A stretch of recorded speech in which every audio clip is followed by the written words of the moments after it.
Hanno vigilato per decenni sulla nostra sicurezza, con i radar e le antenne radio posizionate sulla cima del Monte Venda, sui colli euganei, sorvegliavano il traffico aereo militare nei cieli di tutto il nord Italia e quello civile del nord-est.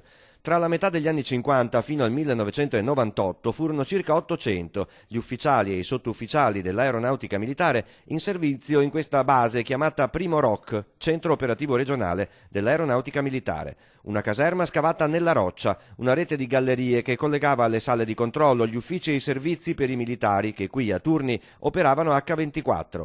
In quella roccia, che in quasi tutte le zone montane e pedemontane del Veneto sprigiona radon, un gas incolore e inodore che, se si accumula e raggiunge concentrazioni elevate e viene inalato per lungo tempo, diventa pericoloso, tanto che è considerato la seconda causa di tumore al polmone dopo il fumo di sigaretta. Di questa dura realtà la medicina internazionale ha prove certe fin dal 1988. Dei circa 800 avieri residenti nel Padovano, ma anche nelle province di Vicenza, Treviso, Rovigo, che lavorarono per decenni tutti i giorni al Monte Venda, almeno 94 si sono ammalati di tumore al polmone. 18 sono ancora vivi e in cura, gli altri 76 sono deceduti.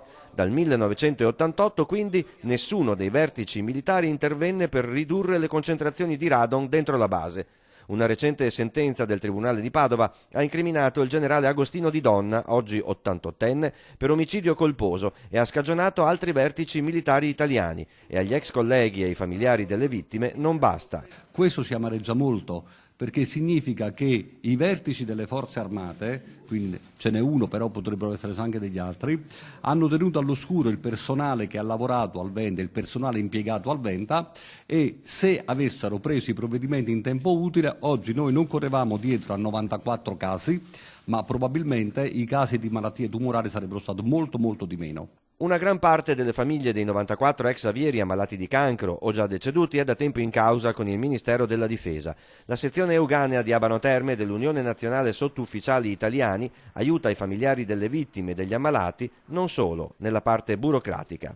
Per noi è un Natale triste anche quest'anno, perché anche quest'anno noi faremo visita ai nostri colleghi ammalati.